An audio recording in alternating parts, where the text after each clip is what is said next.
Hello everyone, welcome back to our channel ask Abhinav. So guys, ఈ వీడియోలో ఏంటి అంటే ఎవరైతే గైడెన్స్ ఇస్తున్నారో వీళ్ళందరికీ కూడా లైక్ ఎవరైతే ఇప్పుడు టీఎస్సీ స్టూడెంట్స్ ఎవరైతే ఉన్నారో వీళ్ళందరికీ కూడా నా నుండి నేను ఏదైనా బెనిఫిషియల్ చేయాలంటే డెఫినెట్లీ అది ఒకటి వెబ్ ఆప్షన్స్ లిస్ట్ ఏదైతే ఉందో ఈ లిస్ట్ ని వాళ్ళకి ప్రొవైడ్ చేయాలి. అండ్ అలాగే ఈ బ్రాంచ్ చేంజ్ ఏదైతే ఉందో దీని గురించి ఒక క్లియర్ ఇన్ఫర్మేషన్ అయితే పాస్ చేయాలని చెప్పి నేను అనుకుంటున్నాను. సో దాని గురించి మీకు కూడా తెలిస్తే చాలా బెటర్ అని నా ఫీలింగ్. ఓకేనా? సో కాబట్టి ఇంకా లేట్ చేయకుండా స్టార్ట్ చేద్దాం. అసలు టీఎస్సీ సెట్ ఎవరైతే నా దగ్గర గైడెన్స్ తీసుకున్నారో వాళ్ళందరికీ కూడా ఈ వీడియో చాలా చాలా యూజ్ అవుతుంది. బట్ లాస్ట్ వరకు చూడడానికి అయితే ట్రై చేయండి. ఓకేనా? సో యా, మీకు ఆ, ఈ చెప్పాలనుకుంటున్న విషయం ఏంటి అంటే వెబ్ ఆప్షన్స్ ఏంటి అసలు, వెబ్ ఆప్షన్స్ గురించి మీకు క్లియర్ గా తెలిసిన విషయం. అండ్ అలాగే బ్రాంచ్ చేంజ్, అండ్ అలాగే money payment to college at the time of reporting. ఓకేనా? ఈ మూడు విషయాల గురించి మీకు కొద్దిగా క్లియర్ గా చెప్తాను. వినడానికి అయితే ట్రై చేయండి. ఓకేనా? Coming to about web options. So web options అనేవి అసలు ప్రిఫరెన్స్ అనేది ఎలా పెట్టాలి ఏంటి అని చెప్పి చాలా మందికి అయితే డౌట్స్ ఉంటాయి అనమాట. సో ఈ డౌట్స్ అనేవి ఏం లేదు. ఫస్ట్ ఆఫ్ ఆల్ ఏంటి అంటే మీకు ఫర్ ఎగ్జాంపుల్ ర్యాంక్స్ అనేవి ఇక్కడ మీకు కింద మెన్షన్ చేశాను కదా, బ్రాంచ్ ర్యాంక్స్ అనేవి ఆ, ఎలా ఏంటి అసలు. ఒకవేళ మీకు 0 to 50 బ్రాంచ్ ర్యాంక్ వచ్చింది అనుకోండి, డెఫినెట్లీ మీరు 5+ కాలేజ్ అయితే పెట్టడానికి అయితే ట్రై చేయండి. అంటే 5 to 10.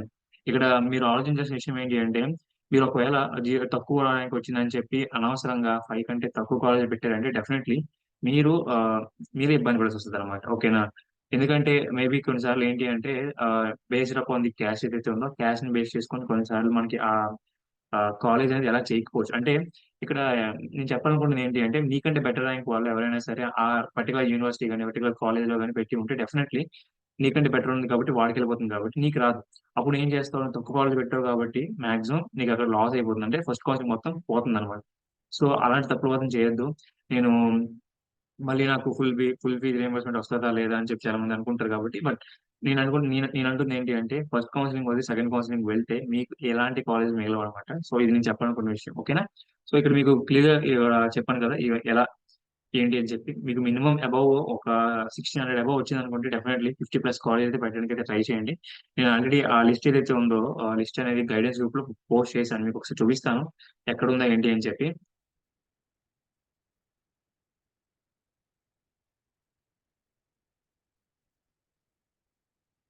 యాక్చువల్లీ నేను ఈ రోజు మార్నింగ్ పోస్ట్ చేసిన ఇక్కడ ఇదిగోండి, టీఎస్సీ 2024 పైన లింక్ ఉంది కదా, ఆ లింక్ అనమాట. సో వెబ్ ఆప్షన్ సంబంధించిన లింక్. సో ఒకసారి మీరు జాగ్రత్తగా చూడండి. చూసిన తర్వాత అర్థం చేసుకొని మీ యొక్క ప్రిఫరెన్స్, అసలు ప్రిఫరెన్స్ లిస్ట్ అనేది ఎలా ఇవ్వాలన్న అసలు. ఫర్ ఎగ్జాంపుల్ మీరు హైదరాబాద్ అనుకోండి, హైదరాబాద్ దగ్గరలో ఉన్న మంచి కాలేజ్ లిస్ట్ అని తీయండి. సో ఇప్పుడు నేను ఆల్రెడీ చెప్పాను కదా 50+ కాలేజ్ అని చెప్పి, అందులో మీకు క్లియర్ గా ఉంటాయి. నేను లొకేషన్ కూడా రాసి ఉంటాను. ఆ తర్వాత అందులో ఏ బ్రాంచ్ లో ఉన్నాయి ఏంటి అని చెప్పి, అండ్ అలాగే కాలేజ్ కోడ్ కూడా రాసి ఉంటాను. కాబట్టి చాలా జాగ్రత్తగా మీరు అర్థం చేసుకోండి. ఓకేనా?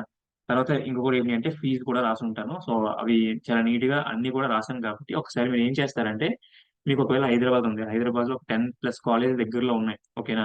సో ముందు అవి పెట్టండి. అంటే ఎందుకంటే లోకల్లో ఉన్నారనమాట, మీరు లోకల్లో ఉన్నారు కాబట్టి మేబీ అలా అయినా సరే రావడానికి ఛాన్సెస్ ఎక్కువ ఉంటాయి కాబట్టి. ఓకేనా? సో నేను అది చెప్పాలనుకుంటున్నాను. అండ్ ఒకవేళ మీకు అలా ఇష్టం లేదు, ఓకే ఫీజు ఎంత ఉన్నా సరే మీరు పే చేయగలం అనుకుంటే నేను ఏదైతే లిస్ట్ పెట్టినా ఆ లిస్ట్ మొత్తాన్ని అలా పెట్టేసేయండి. ఓకేనా? మీకు ఎంత ర్యాంక్ వచ్చిందని అనవసరం. మీకు ఒకవేళ 1000 అబౌవ్ వచ్చినా సరే డెఫినెట్గా 50+ కాలేజ్ పెట్టడానికి ట్రై చేయండి. ఓకేనా? సో అది. అండ్ అలాగే ఎన్ని వెబ్ ఆప్షన్స్ ఇవ్వాలని చెప్పి చాలా మంది అడుగుతుంటారు. సో వెబ్ ఆప్షన్స్ అనేవి మీరు ఎన్ని నేర్చుకోవచ్చు, ఎలాంటి ఇబ్బంది ఉండదు అనమాట. మీరు ఎన్ని వెబ్ ఆప్షన్స్ అని ఇవ్వచ్చు అనమాట. ఓకేనా? ఉన్న అన్ని కాలేజ్ కూడా మీరు ఇచ్చినా సరే ఎలాంటి ప్రాబ్లం ఉండదు. ఓకేనా? సో ఇది ఇంకొకటి క్లియర్ చేయాలనుకుంటున్నాను. అండ్ ఇంకొకటి ఏంటి అంటే బ్రాండ్ చేంజ్. సో ఇక్కడ చాలా మంది ఏంటి అంటే అసలు సిఎస్సి అండ్ అలాగే వాటి యొక్క స్పెషలైజేషన్స్ ఏవైతే ఉన్నాయో దీని మీద, అంటే ఇప్పుడు ప్రెసెంట్ ఉన్న మార్కెట్ ఏదైతే ఉందో ఎక్కువ వీటి మీద ఉన్నాయని జాబ్స్ అని చెప్పి వీటి వైపు వెళ్ళిపోతున్నారు అనమాట. బట్ ఏంటి అంటే రానున్న కమింగ్ డేస్ లో డెఫినెట్లీ ఆ ఈసీ త్రిబుల్ అండ్ మెకానికల్ సంబంధించిన ఆటోమొబైల్ సంబంధించిన ఈ కోర్ సెక్టర్ ఏదైతే ఉందో డెఫినెట్లీ పెరగబోతుంది. అంటే మీరు రిలీవ్ అయ్యే టైంకి డెఫినెట్లీ మీ చేతిలో పక్కగా జాబ్స్ అనేవి ఉంటాయి. ఓకేనా? సో ఇది నేను చెప్పింది కాదు, డెఫినెట్ అంటే ఫైనాన్షియల్ ఏదైతే ఉందో దాన్ని బేస్ చేసుకొని ఒక స్టేట్మెంట్ ఇచ్చారనమాట. సో ఆ స్టేట్మెంట్ లో క్లియర్ గా మెన్షన్ చేశారనమాట దీని గురించి. అంటే కమింగ్ 3 years లో అంటే లైక్ అరౌండ్ 25 lakhs+ జాబ్స్ అనేవి కోర్ సెక్టర్ స్టూడెంట్స్ ఎవరైతే ఉంటారో లైక్ ఈసీ త్రిబుల్ మెకానికల్ ఎవరైతే ఉంటారో వాళ్ళకి క్రియేట్ చేయబోతున్నాయని చెప్పి చాలా క్లియర్ గా మెన్షన్ చేశారు. సో అందుకే చెప్తాను, ఒకవేళ మీరు త్రిబుల్ కానీ ఈసీ కానీ మెకానికల్ కానీ సివిల్ కానీ అయి ఉంటే మీరు ఇక్కడే స్టే చేయండి. ఓకేనా? డిప్లొమాలో కూడా సేమ్ బ్రాంచెస్ కూడా స్టే చేయండి. ఎందుకు చెప్తున్నానంటే ఓకే మీకు ఇప్పుడు సిచ్యువేషన్ బాగానే ఉంది. బట్ కొన్నిసార్లు ఏంటి అంటే ఈ కరోనా కానీ ఇలాంటివి ఏమైనా రావడం వల్ల మళ్ళీ ఏంటి అంటే ఆ ఆ రెస్ట్రిక్షన్ పీరియడ్ అనేది ఇప్పుడున్న పీరియడ్ ఏదే చాలా మందికి తెలియకపోవచ్చు. బట్ ఏంటి అంటే చాలా మంది జాబ్స్ పోతున్నాయి. వాళ్ళు ఒకసారి అడగండి ఎందుకు జాబ్స్ పోతున్నాయని చెప్పి. ఓకేనా? సో, కరోనా టైంలో ఎక్కువ మందిని తీసుకున్నారు. ఇప్పుడు వాళ్ళ అవసరం లేదని చెప్పి పంపించేసారనమాట. సో, ఇది ప్రాసెస్. సో, కాబట్టి కొద్దిగా చూసుకోండి. ఏదైనా బ్రాంచ్ చేంజ్ అవ్వాలనుకుంటున్నప్పుడు మీ సీనియర్స్ గాని, ఆల్రెడీ బ్రాంచ్ పాస్డ్ ఔట్ ఎవరైతే ఉన్నారో, లైక్ బీటెక్ పాస్ అవుట్ ఎవరైతే ఉన్నారో వాళ్ళని గాని కనుక్కోండి ఒకసారి. దాని గురించి చాలా క్లియర్ ఇన్ఫర్మేషన్ తెలిసిన తర్వాతే అందులోకి దిగండి. ఓకేనా? ఒకసారి ఒక బ్యాక్‌లాగ్ పడితే మన డిప్లొమా లాగా అంటే లైక్ ఎక్సెప్షన్ లాంటివి ఏమి ఉండవనమాట. సో, డెఫినైట్‌లీ మీరు 1 ఇయర్ ఆగాల్సిందే. 1 ఇయర్ ఆగి ప్రిపేర్ అయ్యి అప్పుడు మళ్ళీ రాయాల్సిందే కాబట్టి సో, ఒకసారి మీరు జాగ్రత్తగా ఆలోచించండి. ఓకేనా? సో, తర్వాత పాయింట్ ఏంటి అంటే money payment college at the time of reporting. ఇది చాలా మంది అడుగుతున్న విషయం ఏంటి అంటే ఈ విషయం గురించి నేను కొద్దిగా క్లియర్ ఇవ్వాలి. ఎందుకంటే చాలా మందికి 1000 బిలోలో ర్యాంక్ వచ్చిన వాళ్ళకి ఫుల్ ఫీజ్ రియంబర్స్‌మెంట్ వస్తది. బట్ ఎవరైతే మిగతా వాళ్ళు ఉన్నారో వాళ్ళు ఖచ్చితంగా మనీ పే చేయాల్సి వస్తుంది కాబట్టి సో, కాలేజ్ టైమ్ రిపోర్టింగ్ ఏదైతే ఉందో ఆ టైంలో మీరు పక్కాగా మనీ అనేది పే చేయాలన్నమాట. సో, ఇది బేస్డ్ అపాన్ వీళ్ళు ఒక నోటిఫికేషన్ కూడా వదిలారు.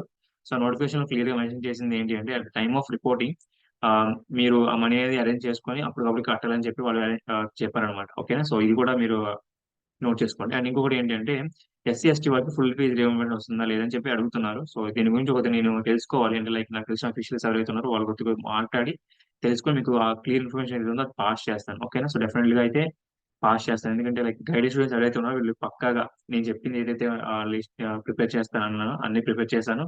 అండ్ అలాగే బ్రాంచ్ చేంజ్ గురించి మీకు క్లియర్ ఇన్ఫర్మేషన్ ఇచ్చాను. అండ్ అలాగే మనీ పేమెంట్ గురించి కూడా మీకు క్లియర్ ఇన్ఫర్మేషన్ ఇచ్చాను. అండ్ ఇంకొకటి ఏంటి అంటే మీరు పెట్టాలనుకుంటున్న కాలేజ్ ఏమనుకున్నా సరే నాకు ముందు పెట్టండి. సో, దాని తర్వాత మీరు ఫైనలైజ్ చేయండనమాట. ఓకేనా? సో, ఎందుకు చెప్తున్నానంటే మీరు చాలా మంది తప్పు చేస్తున్న విషయం ఏంటి అంటే కొన్ని కాలేజ్‌లు మాత్రం పెడుతున్నారు. ఎక్కువ కాలేజ్‌లు పెట్టట్లేదు. మళ్ళీ ర్యాంక్ రాదు. సెకండ్ కౌన్సెలింగ్ చూసుకుందాం అని చెప్పి చాలా మంది ట్రై చేస్తున్నారు. అలా అయితే చేయొద్దు. సెకండ్ కౌన్సెలింగ్‌లో అస్సలు సీట్స్ ఉండవు. మళ్ళీ చెప్తున్నా. ఓకేనా? సో, ఇది నేను చెప్పాలనుకున్న ఇన్ఫర్మేషన్ మొత్తం పాస్ చేశాను. ఇంకేమైనా మిస్ చేశాను డెఫినైట్‌లీ కింద కామెంట్ సెక్షన్‌లో మెన్షన్ చేయండి. డెఫినైట్‌లీ నేను రిప్లై అయితే ఇస్తాను. ఓకేనా? సో, ఇది ఓన్లీ వీడియో ఓన్లీ గైడెన్స్ స్టూడెంట్‌కి మాత్రమే కాబట్టి సో, డెఫినైట్‌లీ మీకు రిప్లై అయితే వస్తదన్నమాట. ఓకేనా? So, thank you very much. జై హింద్.